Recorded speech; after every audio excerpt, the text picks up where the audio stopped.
ఏంట్రా ఏమైంది? తడి గుడ్డేసుకొని పడుకున్నా. ఎందుకు? టెన్షన్. నీకు టెన్షన్ ఎందుకురా?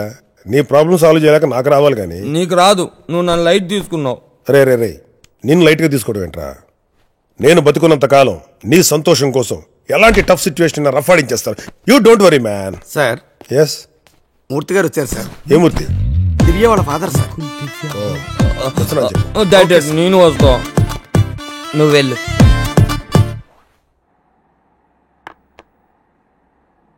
అద్భుతం.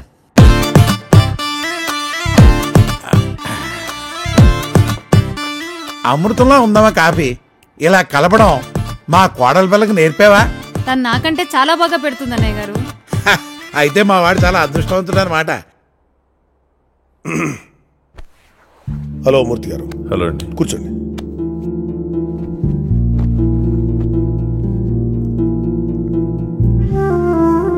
ఏంటి అలా ఉన్నారు? మోసపోయాను తెలుగు గారు. ఎవరు ప్రూవ్ చేయాల్సిన అవసరం లేకుండానే ఆ సంతోష్ గడి ఎంత ఏదో బయటపడింది. వాడిని కలవడానికి వాడి ఫ్లాట్కి వెళ్ళాను.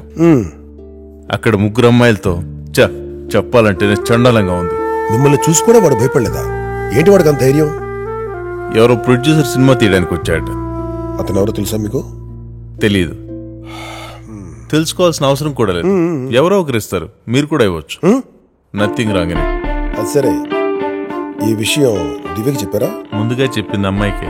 చూడండి మూర్తి గారు, ఇది మీ అమ్మాయి జీవితం. ఇంకొకసారి ఆలోచించండి.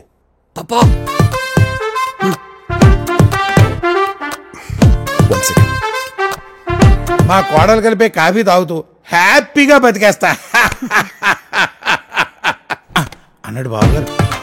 నేను వెళ్ళొస్తాను. ఎంగేజ్మెంట్కి టైం దగ్గర పడింది.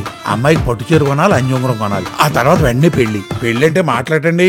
హాల్ బుక్ చేయాలి, కార్డులు ప్రింట్ చేయించాలి, క్యాటరింగ్ కూడా అప్పో చాలా పెద్ద తతంగం అండి. ఉంటానండి. అబ్బాయిని అడిగానని చెప్పి తప్పకుండా. మా కోడల పిల్లని జాగ్రత్తగా చూసుకోండమ్మా. ఉంటాను. ఆయన పిల్లనివ్వనంటే నువ్వు ఆలోచించమంటావేంటి? అది కాదురా, నేను చెప్తాను.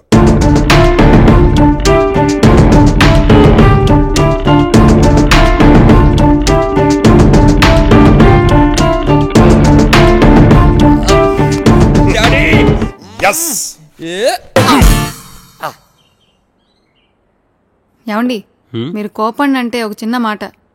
పర్లేదు చెప్పు. మీరు తప్పు చేస్తున్నారేమో. మన అమ్మాయికి చెప్పకుండా పెద్దవాళ్ళం మనమే నిర్ణయం తీసుకోవడం మంచిది కాదేమో. ఆ సూర్యం తప్ప ఎవరినైనా సరే వెంటనే పెళ్లి చేసుకుంటానని అమ్మాయి చెప్పింది కదే. కానీ సూర్యని ప్రేమించింది కదండి, ఏదో ఆవేశంలో చెప్పిందేమో. అలా చెప్పుంటే ఈ పాటికే తన నిర్ణయం మార్చుకోలేదుగా.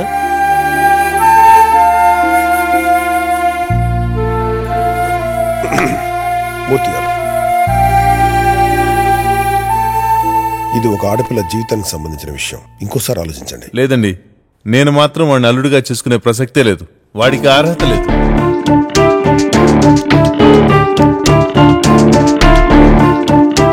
మూర్తి గారు, ఇది ఒక ఆడపిల్ల జీవితానికి సంబంధించిన విషయం. ప్లీజ్ నా కోసం ఒకసారి ఆలోచించండి ప్లీజ్. లేదండి, మీకు చెబుదామని వచ్చాను అంతే తప్ప నా డెసిషన్ మార్చుకోవడానికి కాదు. వస్తాను. ఓకే.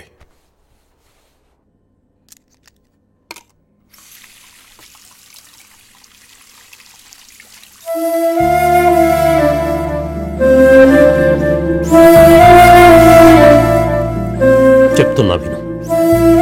నా కూతుర్ని అర్ధరాత్రి నడి రోడ్డు మీద ఒంటరిగా వదిలేసి వెళ్లిన వాడిని అల్లుడిగా చేసుకో.